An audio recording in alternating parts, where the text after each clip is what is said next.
Right everyone, so we are moving to the second class of meaning, nature and significance of management and सीधे हम आ जाते हैं objectives of management पे. Now objectives of management what I have seen कि ISC वालों के book में अलग टाइप से दिया रहता है, CBSE वालों के बुक्स में अलग टाइप से दिया रहता है. तो हम लोग दोनों टाइप से करेंगे सिंस चैप्टर कॉमन है, so will be discussing both types. पहले ISC के लिए कर लेते हैं. अगर आप CBSE से हैं तो थोड़ा फॉरवर्ड कर लो वीडियो, ठीक है, थोड़ा 5-10 मिनट फॉरवर्ड कर लेना. और अगर आप ISC वालों से हो, ISC बैच से हो तो अभी सुन लेना, ठीक है. So I am discussing ISC point of view first and इसके बाद फिर देखो यहाँ पे मतलब ये वंस एक बार हो जाए तो इसके बाद फिर हम लोग CBSE वाले में भी जाएंगे. नेक्स्ट स्लाइड में CBSE का आ जाएगा तो फिर वो CBSE वाले सुनेंगे, ISC वाले तब नहीं सुनेंगे, ठीक है. So right now if you are from CBSE you can forward the video 5 to 10 minutes, देख लेना कहाँ पे आ रहा है. और अगर आप ISC से है तो अभी सुन लो, ठीक है. So this part is given differently in two books, in two different books. ISC वालों के लिए अलग से दिया रहता है, CBSE वालों के लिए देखो पॉइंट सेम है बट देने का तरीका अलग है. अब स्टूडेंट क्या है ना, फिर बोलेंगे कि अरे आप CBSE के हिसाब से करा दिए, ISC वाले बोलेंगे CBSE के हिसाब से करा दिए, CBSE वाले बोलेंगे आप ISC के हिसाब से करा दिए. तो चलो हम दोनों के हिसाब से करा देते हैं, आपको अपना मर्जी आप कौन सा पॉइंट लिखना चाहते हैं, ठीक है. Let us discuss from ISC point of view first, ठीक है. तो देखो यहाँ पे पहला पॉइंट आ रहा है प्रॉफिटेबिलिटी के ऊपर. प्रॉफिटेबिलिटी का मतलब क्या होता है? सी प्रॉफिटेबिलिटी का मतलब होता है कि प्रॉफिट कमाना, ये मैनेजमेंट का ऑब्जेक्टिव है. ऑब्जेक्टिव मतलब क्या? What is the meaning of objective? Objective का मीनिंग होता है एम, ठीक है. यहाँ पे ऑब्जेक्टिव का मीनिंग है एम, एम ऑफ मैनेजमेंट. तो पहला एम है प्रॉफिट कमाना. देखो बिजनेस को मैनेज क्यों कर रहे हैं? लॉस में ले जाने के लिए मैनेज कर रहे हैं क्या? क्या हम लोग लूजिंग पोजीशन में जाने के लिए मैनेज करते हैं या विनिंग पोजीशन में जाने के लिए, प्रॉफिट कमाने के लिए? ऑब्वियस सा बात है ना, हम लोग जीतने के लिए किसी भी चीज में मैनेज करते हैं, हम लोग अच्छे काम करने के लिए मैनेज करते हैं, बुरा काम तो ऑटोमेटिक हो जाता है, ठीक है. सो हम लोग प्रॉफिट कमाने के लिए मैनेज कर रहे हैं. सो ये हमारा पहला पॉइंट है, बहुत सिंपल सा पॉइंट है. देखो प्रॉफिट चाहिए होता है अगर आपको सर्वाइव करना है टफ टाइम्स में, अगर आपको ग्रो करना है एंड एक्सपेंशन करना है गुड टाइम्स में, तो आपको प्रॉफिट चाहिए. विदाउट प्रॉफिट आप आगे नहीं बढ़ पाओगे. सो मैनेजमेंट का पहला एम है, पहला ऑब्जेक्टिव है प्रॉफिट कमाना. नेक्स्ट, अब नेक्स्ट समझो, नेक्स्ट एक एग्जांपल से समझते हैं. अच्छा, आपको एक नाम नहीं ले रहे ब्रांड्स का, ठीक है, वीडियो है. क्लास में तो I take names but video है तो I am not taking names वरना मेरे ऊपर केस हो जाएगा, ठीक है. देखो एक पिज़्ज़ा कंपनी है और वो pizza company, do you know medium size pizza का कॉस्ट कितना आता है उसको? मतलब मीडियम साइज जो पिज़्ज़ा बनाते हैं ना पिज़्ज़ा कंपनीज, तो वो पिज़्ज़ा कंपनी जो मीडियम साइज पिज़्ज़ा बनाती है उनको बनाने का खर्चा कितना पड़ता है पता है? 60 रुपीज़ और लेस, 60 रुपये, 50-60 रुपये में बना लेते हैं. They make it for less than 60 rupees. In fact 60 rupees से भी कम खर्चे में वो लोग बना लेते हैं, including all the packaging cost और उसको डिलीवरी करने का जो पेट्रोल का खर्चा है, सब मिला जुला के भी उनको 60 रुपीज़ नहीं आता. मटेरियल, पिज़्ज़ा में जो मटेरियल लगा प्लस जो बॉक्स है जिसमें वो पिज़्ज़ा भरेंगे, थोड़ा बहुत आपको मिर्च मसाला जो देते हैं, and then they deliver it to your home, पूरा मिला करके उनको 60 रुपीज़ का भी खर्चा नहीं आता है एक मीडियम साइज पिज़्ज़ा में. बट सोचो वो लोग आपको बेचते कितना में है? कम से कम 400 रुपये में बेचते हैं, कम से कम. इसके बाद टैक्स अलग से मारेंगे आपको, ठीक है. तो बेसिकली आप सोचो क्या वो फेयर प्राइस पे बेच रहे हैं आपको? ठीक है, आपको पता नहीं रहता कि आपको इस तरीके से चीट किया जा रहा है, वरना फिर आप हंगामा मचाएंगे, ठीक है. यही चीज़ पेट्रोल के साथ हो जाए तो लोग आग लगा दे पेट्रोल पंप में, लेकिन पिज़्ज़ा के साथ हो रहा है तो लोग मज़े में खाते हैं, फ़ोटो ले लेकर खाते हैं, फ़ोटो पोस्ट कर करके खाते हैं, ठीक है. तो लोगों का अपना अपना ओपिनियन है. सो देखो quality goods, no doubt quality goods दे रहे हैं वो लोग, अच्छा क्वालिटी यूज़ करते हैं, बट वो लोग फेयर प्राइस पे नहीं देते. मतलब कोई भी चीज़ का एक लिमिट होता है ना, आप कुछ लिमिट तक, जैसे आपको 60 रुपीज़ चलो कॉस्ट आया तो आप 60 रुपीज़ का प्रोडक्ट 100 में बेचो, 120 में बेचो, डबल दाम पे बेच दो. नहीं, 5 से 6 गुना ज़्यादा दाम पे बेचेंगे, ठीक है. एकदम 400 रुपये पे बेच रहे हैं, उस पर फिर टैक्स अलग से लेंगे, ठीक है. तो बेसिकली बात यह है कि मैनेजमेंट अच्छा उसको माना जाता है जो कंज्यूमर के हिसाब से भी सोचे. देखो पहला पॉइंट है प्रॉफिट, वो अपने हिसाब से, वो ऑर्गेनाइजेशन के हिसाब से. But second point is good quality at fair price, वो कस्टमर के हिसाब से.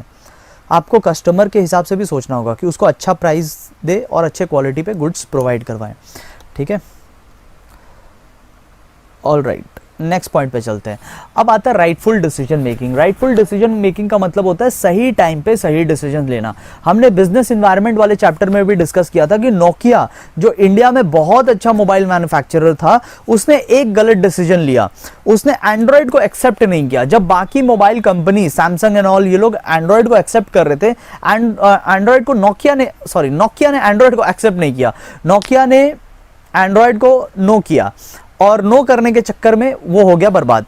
आज नोकिया किसी के पास भी नहीं होता। आप अपने घर पे देख लो, बहुत फ्यू पीपल है इस पूरे इंडिया में जो नोकिया का फ़ोन यूज़ करते हैं। आज के डेट में बहुत कम लोग हैं। आप टोटल परसेंटेज निकालोगे तो बहुत कम लोग आएंगे। Maximum people are not using Nokia today. जबकि एक ज़माना था जब नोकिया रूल करता था मोबाइल इंडस्ट्री को। तो क्यों वो बाहर हो गया? बिकॉज उसने राइटफुल डिसीजन नहीं लिए, उसने करेक्ट डिसीजन, मतलब right decision at the right time उसने नहीं लिया, एंड दैट इज वाई वो मार्केट से बाहर हो गया। So it is very important कि aim of the management should be to take rightful decisions. Rightful decision मतलब सही डिसीजन सही समय पे, right decision at right time. Next आता है चेंज एंड इनोवेशन। अब सुनो एक कहानी, ठीक है? ये कहानी है एप्पल के बारे में। एप्पल वो फ्रूट नहीं, एप्पल फोन के बारे में बात हो रहा है, ठीक है? एप्पल ने 2021 के स्टार्टिंग में एप्पल के जो सीईओ है Tim Cook and his team, उन्होंने ये डिक्लेरेशन दिया, उन्होंने एक्चुअली एक स्टेटमेंट दिया 2021 के स्टार्टिंग में कि आज से 50 इयर्स के बाद लोग जब एप्पल का नाम सुने तो लोग एप्पल को एक इलेक्ट्रॉनिक कंपनी के तरह ना जाने, बल्कि एप्पल को एक मेडिकल कंपनी की तरह जाने। देखो एप्पल ना अपना बिजनेस लाइन शिफ्ट करना चाह रहा है। वो मोबाइल और कंप्यूटर की दुनिया से निकल करके मेडिकल की दुनिया में जाना चाहता है।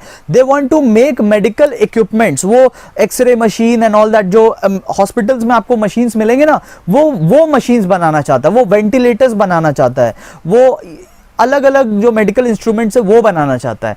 So why Apple is doing that? Because Apple ने अपने सराउंडिंग इन्वायरमेंट से, ये देखो ऑर्गेनाइजेशन का जो इन्वायरमेंट है उसने बेसिकली इन्वायरमेंट को देखा, और वो इन्वायरमेंट को देख के समझ रहा, I am talking about general environment, ठीक है? वो इन्वायरमेंट को देख के समझ रहा है कि लोग जल्दी बीमार पड़ रहे हैं, लोग एक्सरसाइज करना भूल चुके हैं, एक्सरसाइज कोई करता नहीं, फूड हैबिट लोगों का बहुत अजीब हो गया है, लोग कुछ भी खा रहे हैं, ड्रिंकिंग, स्मोकिंग, ये सब स्टार्ट हो गया है। लोग स्लीप टाइम, लोगों का कोई फिक्स स्लीप टाइम नहीं है। तो ये सब क्या कर रहा है ना, लोगों के हेल्थ को एडवर्सली इंपैक्ट कर रहा है, and people are falling ill very quickly, ठीक है? बहुत जल्दी लोग बीमार पड़ रहे हैं। तो 50 इयर्स के बाद तो और ज्यादा बीमार पड़ने वाले हैं। Therefore, what Apple is doing, Apple is going to shift their productions from mobile phone and computers to medical equipments. तो देखो वो क्या कर रहा है, वो चेंज कर रहा है अपना पूरा का पूरा बिजनेस लाइन। तो देखो कंपनीज में बदलाव आना चाहिए, समय के हिसाब से कंपनीज में बदलाव आना चाहिए। आज मोबाइल बना रहे मतलब ये नहीं पूरा जिंदगी मोबाइल बनाएंगे, ठीक है? बहुत सी चीजें आउटडेटेड भी हो जाती हैं। जो कंपनीज रेडियो बनाती थी 50 इयर्स पहले, वो आज नहीं बना रही, बिकॉज रेडियो आज के डेट में कौन खरीदता है? तो फोन भी हु नोज 50 इयर्स बाद कौन खरीदेगा? रेडियो का रिप्लेस हो सकता है, फोन भी रिप्लेस हो सकता है। सो बेसिकली ये लोग अपना चेंज कर रहे हैं, ये लोग अपना लाइन चेंज कर रहे हैं, और ये ऐसे बिजनेस में जाना चाह रहे हैं जिसमें इनको ग्रोथ दिख रहा है। इनको लग रहा है लोग ज्यादा बीमार पड़ेंगे तो मेडिकल लाइन में जाना ज्यादा अच्छा रहेगा। तो दे आर चेंजिंग। तो इनका मैनेजमेंट देखो किस टाइप का डिसीजन ले रहा है, इनसे सीखो थोड़ा। मतलब लॉन्ग टर्म डिसीजन क्या, किस बेसिस पे लिया जाता है, रिपोर्ट्स पढ़ के लेते हैं लोग डिसीजन। लास्ट आता है डिसिप्लिन एंड मोरल। तो मैनेजमेंट का ये भी एम है कि जो भी हमारे ऑर्गेनाइजेशन के लोग हैं, वो बहुत ही डिसिप्लिन्ड वे में काम करे। सी स्कूल नहीं है वो कोई, office is not school, office is not college जहां पे एकदम पिन ड्रॉप साइलेंस होना चाहिए, otherwise you will be sent out of the room. ऐसा नहीं होगा। आप बात करोगे बट बात के साथ साथ वहां डिसिप्लिन होना चाहिए। डिसिप्लिन का मतलब टाइम पे आओ, टाइम पे जाओ, काम करके जाओ। सिर्फ आ गए और बात कर रहे हैं, काम नहीं कर रहे हैं, ये क्या होता है ना, this is not good for any organisation. तो डिसिप्लिन मेंटेन करना ये ऑर्गेनाइजेशन के मैनेजमेंट का काम है। मोराल मतलब क्या होता है? हाई मोरल मेंटेन करवाना, मतलब जो मूड है ना एम्प्लॉय का वो हमेशा ऊपर रखना है, मूड हमेशा बूस्टअप रहना चाहिए। ये कैसे बूस्टअप रह सकता है? आप उसको अच्छे सैलरी दीजिए, अच्छे टाइम पे दीजिए, उसको बोनस दीजिए अगर वो अच्छा काम कर रहा है तो, ठीक है, उसको अच्छा वर्क एनवायरनमेंट दीजिए। The work should not be boring, the office environment should not be boring, the office environment should not be very strict.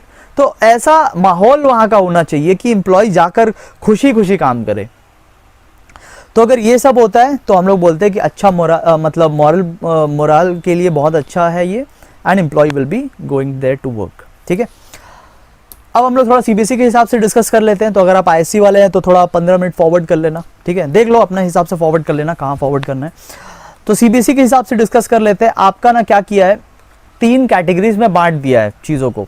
CBSE वालों के लिए 3 कैटेगरीज में पूरे चीज़ों को बांट दिया है। ऑब्जेक्टिव्स को organisation point of view, society point of view and individual point of view से बांट दिया गया है। तो अभी हम लोग देख लेते हैं ऑर्गेनाइजेशन के लिए मैनेजमेंट का क्या रोल है। सर्वाइव करवाना, प्रॉफिट करवाना, ग्रोथ करवाना। तो let me change the ink.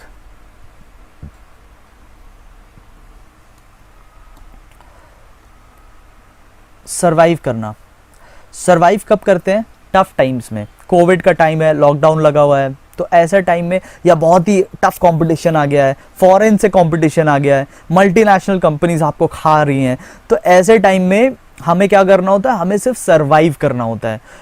The strategy is to just survive. Growth के सपने उस टाइम नहीं देखे जाते, और मैनेजमेंट का ये रिस्पॉन्सिबिलिटी है, it is the responsibility of the management कि इस बात को एक्सेप्ट करे कि हर टाइम ग्रोथ का नहीं होता। Of course most of the time you should be positive and you should look for growth, but there are times जहाँ पे आपको एक्सेप्ट करना होता है कि अभी ये समय है कंट्रोल करने का, अभी ये समय है सर्वाइव करने का। जो ये अच्छा और बुरा टाइम समझते हैं ना जो लोग, वो जल्दी आगे जाते हैं। So survival is the first point. ठीक है, नेक्स्ट आता है प्रॉफिट। अभी इसका नोटिंग क्या है वो नेक्स्ट स्लाइड में आ जाएगा, तो आप नोटिंग का चिंता मत कीजिए कि अरे इतना एक एक पॉइंट बस लिखा हुआ है यहाँ पे। नोटिंग है वो नेक्स्ट पॉइंट पे है, I am just explaining. Profit, profit कमाना, देखो ऑर्गेनाइजेशन एग्जिस्ट ही तो करता है प्रॉफिट कमाने के लिए। कोई मैनेजमेंट लॉस करवाने के लिए क्यों काम करेगा?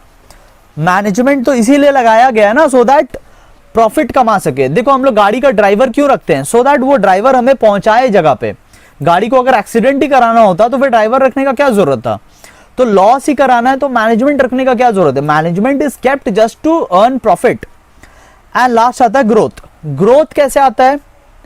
ग्रोथ आता है जब आप प्रॉफिट कमा के उसको री इन्वेस्ट करते हो। जैसे मान लो आप एक बिजनेस करते हैं, सुबह सुबह आप 100 रुपए लेकर निकलते हैं एंड शाम तक आप 150 कमा लेते हो, तो आपने प्रॉफिट कितना का कमाया? आपने प्रॉफिट कमाया 50 रुपीज का। ठीक है, तो नेक्स्ट अभी क्या है ना, ये 150 आप घर लेके चले गए, आप 100 रुपए लेकर आए थे, आपने बिजनेस किया और 150 रुपए कमाया, 50 रुपए का प्रॉफिट कमाया। अब नेक्स्ट डे जब आप आते हैं तो आप, दो ऑप्शन है, या तो आप 100 लेकर आओ फिर से, या तो आप 150 लेकर आओ। 100 लेकर आओगे तो आप 150 कमाओगे, और 150 लेकर आओगे तो आप 225 कमाओगे। तो देखो अगले दिन भी आपको 50 रुपए कमाना है या अगले दिन आपको 75 तक जाना है? आपको ग्रोथ चाहिए कि नहीं चाहिए? आप क्या उसी लेवल पे पूरा जिंदगी बिताना चाहते हैं जिस लेवल पे आज है? नहीं ना। तो ये ग्रोथ कैसे आया? How did this growth happened? ये कैसे ग्रोथ हुआ? ये ग्रोथ हुआ जब आपने अपने ये जो प्रॉफिट है उस प्रॉफिट को वापस से आपने अपने कैपिटल में लगाया। बात समझ में आया?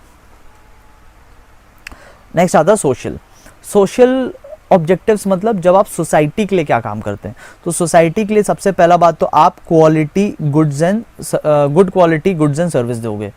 अच्छा क्वालिटी का गुड्स एंड सर्विस देना। देखो कस्टमर आपको पूरे पैसे दे रहा है, वो तो आपको खराब कुछ नहीं कर रहा, वो तो आपको ऐसा नहीं है कि बहुत कम पैसे दे रहा है, आपने जितना मांगा वो आपको दे रहा है। तो आपका भी तो रिस्पॉन्सिबिलिटी बनता है कि आप सामने वाले को पैसे को वैल्यू दो।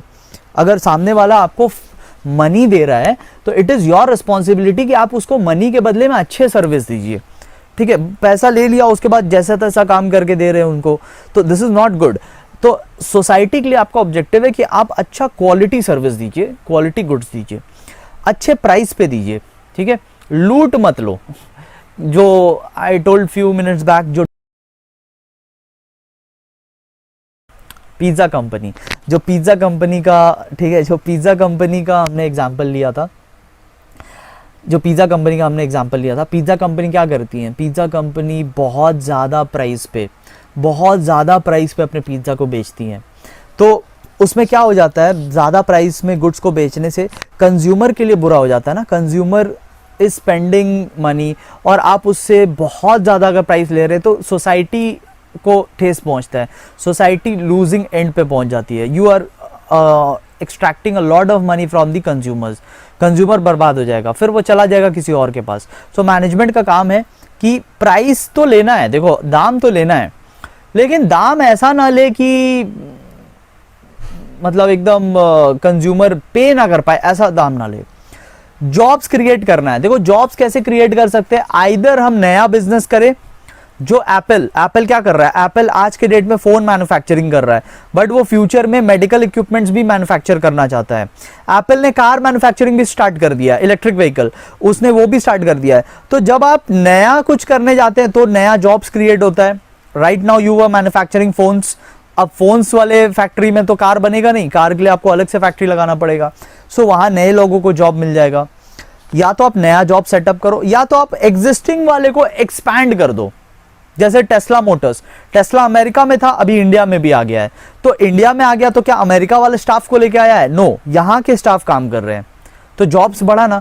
तो जब आप एक्सपेंशन करते हैं या जब आप न्यू बिजनेस में जाते हैं, दोनों केसेस में जॉब क्रिएट होता है। नेक्स्ट हम लोग आते हैं सोशल वर्क। सोशल वर्क में I give you an example, जैसे हिंदुस्तान यूनिलीवर है। Hindustan Unilever is that company जो विम बार बनाती है।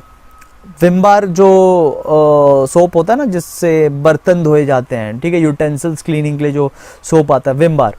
तो विम बनाने वाली कंपनी है Hindustan Unilever. In fact Hindustan Unilever, I think Dettol भी वही लोग बनाते हैं, डेटॉल भी शायद वही लोग बनाते हैं, sorry not Dettol, Savlon, Savlon नहीं, लाइफ बॉय, ठीक है, लाइफ बॉय हिंदुस्तान यूनिलीवर बनाता है, ठीक है। तो हिंदुस्तान यूनिलीवर क्या कर रहा है, हिंदुस्तान यूनिलीवर पूरे हिंदुस्तान से कमा रहा है, ठीक है, वो पूरे इंडिया से कमा रहा है, बट इंडिया से कमाने के बाद वो कुछ सोशल वर्क भी कर रहा है। क्या सोशल वर्क कर रहा है? सोशल वर्क वो लोग ये कर रहे हैं कि इंडिया के जो बैकवर्ड रीजन्स है, उन बैकवर्ड रीजन्स में जाकर वो लोग फ्रेश ड्रिंकिंग वाटर का इंतजाम कर रहे हैं विलेजर्स के लिए। So they are providing villagers with fresh drinking water. बात समझ में आया? So they are providing villagers with fresh drinking water. तो सोशल वर्क भी करना है, और ये डिसीजन किसका है? मैनेजमेंट का। लास्ट पार्ट आता है पर्सन रिलेटेड। तो पहला वाला था ऑर्गेनाइजेशन के लिए, दूसरा वाला था सोसाइटी के लिए, तीसरा वाला है जो ऑर्गेनाइजेशन में वर्कर्स काम कर रहे हैं ना, वो वर्कर्स के लिए। तो ये वर्कर्स रिलेटेड पॉइंट है, वर्कर्स के लिए। अब आप एक चीज समझो, वर्कर्स के लिए आप क्या क्या कर सकते हो? उनका ट्रेनिंग एंड डेवलपमेंट करवाओ। जो भी नया नया चेंजेस आ रहा है, सपोज आपका एक लीगल डिपार्टमेंट है और कोई लॉ में चेंज आ गया, तो उनको ट्रेनिंग दिलवाओ, सिखाओ कि नया लॉ क्या है। तो नंबर वन थिंग मैनेजमेंट का एम है कि अपने वर्कर्स को ट्रेनिंग दिलवाते रहे, सो दैट जो वर्कर्स है वो अप टू डेट रहे। नया कोई मशीन आया, अभी नया मशीन कैसे चलाना है, लेबर को सिखाओ, उनका ट्रेनिंग करवाओ। Discipline and moral, discipline and moral मतलब प्रॉपर डिसिप्लिन होना चाहिए ऑर्गेनाइजेशन के अंदर, प्रॉपर रूल्स एंड रेगुलेशन होना चाहिए, बिकॉज रूल्स एंड रेगुलेशन रहेगा तो ही लोग काम करेंगे। मोरल कैसे बूस्ट हो सकता है? मोरल बूस्ट हो सकता है अगर अच्छा वर्किंग कंडीशन मिल जाए। If there is a good working condition, people should feel energetic when they are going to work. उनको ऐसा नहीं लगना चाहिए यार फिर बोर होने जा रहे हैं, ठीक है, फिर से मंडे आ गया, फिर से काम करने जाओ, अब 6 दिन वेट करो, सैटरडे कब आएगा, कब छुट्टी मिलेगा एंड ऑल दैट। मोरल हमेशा हाई रहना चाहिए, वो हाई रहेगा अगर वर्किंग कंडीशन अच्छा है। एंड लास्टली मोटिवेशन, तो मोटिवेशन भी प्रोवाइड करते रहना है उनको। मोटिवेशन आप उनको अच्छी अच्छी बात बोल के भी कर सकते हो, या फिर उनको बोनस दे के भी कर सकते हैं, उनको इंसेंटिव दे के भी कर सकते हैं। सो वर्कर को भी संभालना ये मैनेजमेंट का एक ऑब्जेक्टिव है। बात समझ में आया? तो नेक्स्ट पेज में इन्हीं का नोटिंग्स दिया हुआ है, आप आराम से पॉज करके नोटिंग कर लेना, ठीक है। और आप चाहो तो अपने हिसाब से पॉज करके ब्रेक ले लो। हम लोग चलते हैं इम्पोर्टेंस ऑफ मैनेजमेंट पे, ठीक है। इम्पोर्टेंस ऑफ मैनेजमेंट के बाद आई एम थिंकिंग कि हम लोग इसको ना 3rd क्लास तक ले जाएं, because I don't want to make videos very long, and so importance कर लेते हैं हम लोग। इम्पोर्टेंस करने के बाद हम लोग क्या करेंगे ना, थर्ड क्लास में फिर इसको कंप्लीट करेंगे। आई थॉट ऑफ कि इसको कंप्लीट करेंगे 2 क्लासेस में, but I think second class थोड़ा ज़्यादा लंबा हो जाएगा। सबसे पहला आता है अचीविंग ग्रुप गोल्स। देखो एक ऑर्गेनाइजेशन में ना बहुत सारे लोग होते हैं, there are many people in the organisation. कोई प्रोडक्शन का काम कर रहा है, कोई एडवर्टाइजिंग का काम कर रहा है, कोई अकाउंटिंग का काम कर रहा है। So different people are doing different different works. आपका क्या काम है एज अ मैनेजर? आपका काम है कि ये जो अलग अलग लोग हैं ना, उनको एक टीम में बनाए, उनको एक ग्रुप बनाए और उनको कोऑर्डिनेटेड मैनर में आगे लेके जाए। प्रॉपर कोऑर्डिनेशन होना चाहिए डिफरेंट डिफरेंट वर्किंग क्लास के बीच में। देयर आर सम पीपल जो अकाउंट्स का काम कर रहे हैं, देयर आर सम पीपल जो प्रोडक्शन का काम कर रहे हैं, देयर आर सम पीपल जो एडवर्टाइजिंग का काम कर रहे हैं। All works are very different from one another. As a manager what you need to do is to coordinate their work and lead a proper group. Individuals को आगे नहीं बढ़ाना है, पूरे ग्रुप को साथ में आगे लेके चलना है। ठीक है, नेक्स्ट पॉइंट आता है optimum utilisation of resource. I will give you an example over here. ठीक है, 2016 का बात है, when I was working in a CA firm. तो I was sent to one of the offices.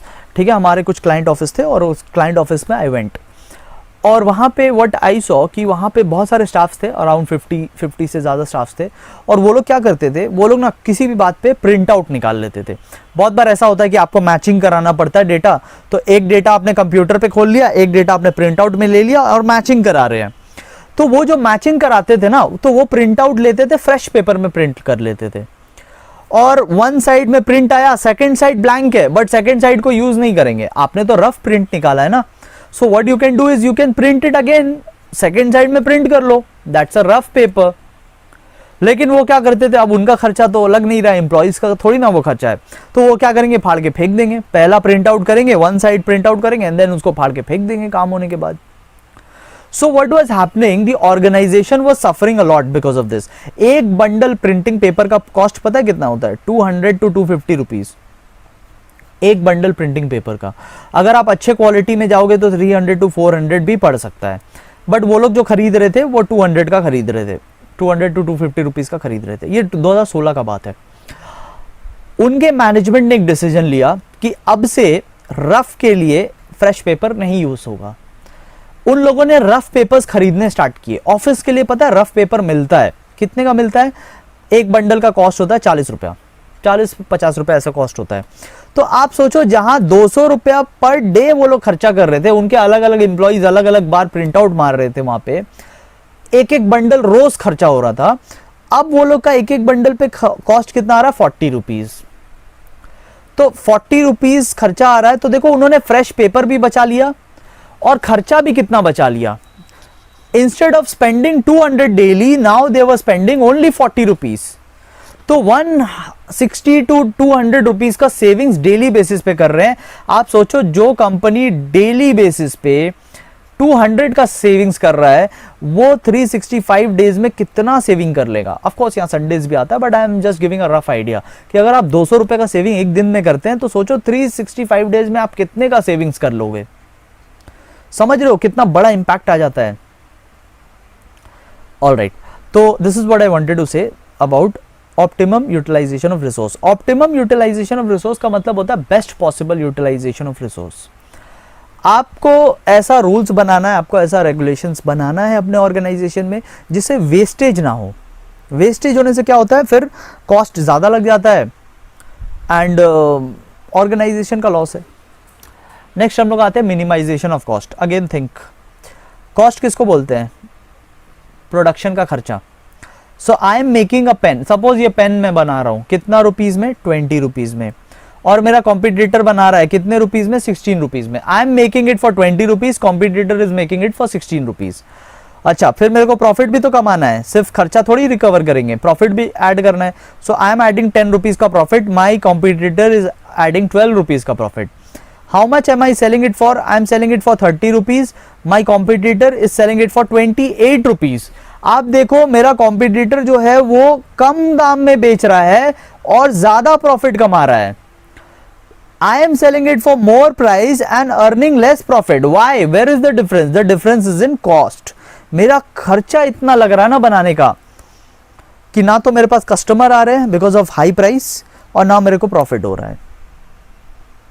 तो minimisation of cost is very important, it's is very important कि खर्चों को कम किया जाए, कॉस्ट को मिनिमाइज किया जाए। कॉस्ट को मिनिमाइज करना बहुत जरूरी है, इससे आप ज्यादा प्रॉफिट भी कमा सकते हैं, ज्यादा कंपटीशन में भी बने रह सकते हैं। नेक्स्ट पॉइंट आता है सर्वाइवल एंड ग्रोथ। तो सर्वाइव करना होता है टफ टाइम में और ग्रोथ करना होता है अच्छे टाइम में। दोनों इंपॉर्टेंस है मैनेजमेंट का। मैनेजमेंट रहेगा, मैनेजमेंट अच्छा रहेगा तो हम सर्वाइव कर पाएंगे, मैनेजमेंट अच्छा रहेगा तो हम ग्रो कर पाएंगे। टफ टाइम में सर्वाइव करेंगे, अच्छे टाइम में ग्रो करेंगे। मैनेजमेंट प्रॉपर नहीं रहेगा तो भाई जितना भी अच्छा टाइम आ जाए ना, हम ना तो ग्रो कर पाएंगे और जितना भी खराब टाइम आ जाए हम सर्वाइव नहीं कर पाएंगे। If management is poor you will fail even in good times.